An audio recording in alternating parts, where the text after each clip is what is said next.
તો મુજતબા ખામીની જે સૌથી મોટી વાતો કરી છે તેને સમજવાનો પ્રયત્ન કરીશું. આપને બતાવીશું કેવી રીતે આ મહત્વપૂર્ણ છે તેમની વાતો.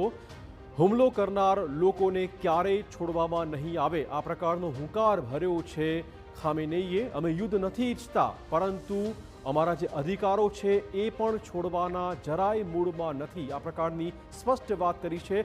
અમેરિકા સાથેના યુદ્ધમાં અમારો વિજય થયો છે, આ પ્રકારનો દાવો પણ ઈરાને કર્યો છે.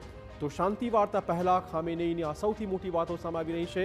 શૈતાની શક્તિઓના ખોટા વાયદાથી હવે બચવું પડશે, આ ચોક્કસ સંકેત તેમણે આપ્યો છે પોતાની વાતમાં.